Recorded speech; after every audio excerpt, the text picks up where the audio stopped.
بسم اللہ الرحمن الرحیم۔ السلام علیکم۔ خلیفہ ہارون الرشید، اہلیہ زبیدہ اور طلاق۔ اختلاف نے جب طول پکڑا تو ہارون نے غصے میں قسم کھا لی کہ آنے والی رات تم میری سلطنت سے باہر گزارو ورنہ تمہیں طلاق۔ ہارون الرشید کی حدود سلطنت مشرق میں چین سے لے کر مغرب میں فرانس کی نواح تک پھیلی ہوئی تھی۔ پھر ایسی وسیع و عریض سلطنت کو ایک ہی رات میں ہارون الرشید کی اہلیہ کیوں کر طے کر سکتی تھی، جبکہ اس وقت نقل و حمل کے وسائل و ذرائع بھی آج کی طرح تیز رفتار نہ تھے۔ اب بات زبان سے نکل چکی تھی۔ اہلیہ بھی کوئی معمولی خاتون نہ تھی، زبیدہ تھی جو اس سے جان سے زیادہ عزیز تھی۔ وقت تیزی سے گزر رہا تھا اور یہ دونوں نہایت پریشان۔ ادھر ہارون اپنی سبقت لسانی پر شرمندہ اور پریشان بھی تھا۔ چنانچہ اس معمے کو حل کرنے کے لیے بڑے بڑے جید علماء اکرام ہارون الرشید کی خدمت میں بلائے گئے۔ ان میں قاضی ابو یوسف رحمۃ اللہ تعالی علیہ بھی تھے۔ جب علماء کے سامنے اس مسئلے کو رکھا گیا تو سارے غور و خوض میں لگ گئے، لیکن مسئلے کا کوئی معقول حل نظر نہ آیا۔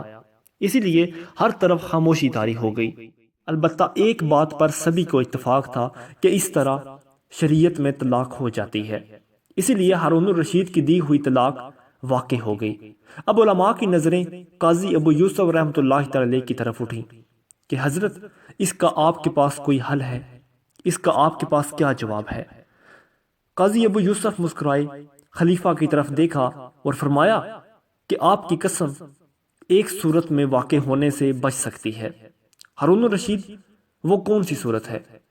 امام ابو یوسف رحمۃ اللہ تعالی نے فرمایا، اپنی بیوی سے کہیں کہ وہ آج رات کسی بھی مسجد میں گزار لیں، اسی لیے کہ مسجد آپ کی ملکیت میں نہیں ہے، وہ آپ کی سلطنت سے باہر ہے، کیونکہ اللہ تعالیٰ کا ارشاد گرامی ہے۔ ترجمہ، اور یہ کہ مساجد صرف اللہ کے لیے خاص ہیں، پس اللہ کے ساتھ کسی اور کو نہ پکارو۔ یہ آیت سورہ جن کی آیت نمبر 18 کا ترجمہ ہے۔ امام ابو یوسف رحمۃ اللہ تعالی کا یہ فتویٰ سن کر تمام علماء اش کر اٹھے اور ان کی ذہانت و فطانت کے قائل ہو گئے۔ چنانچہ قاضی ابو یوسف رحمۃ اللہ تعالی کے فتوے کے مطابق خلیفہ ہارون الرشید کی اہلیہ زبیدہ نے رات مسجد میں گزاری، اور اسی طرح ہارون الرشید کی اہلیہ کو طلاق ہوتے ہوتے رہ گئی۔ مزید اچھی ویڈیوز کے لیے ہمارے چینل کو سبسکرائب کریں۔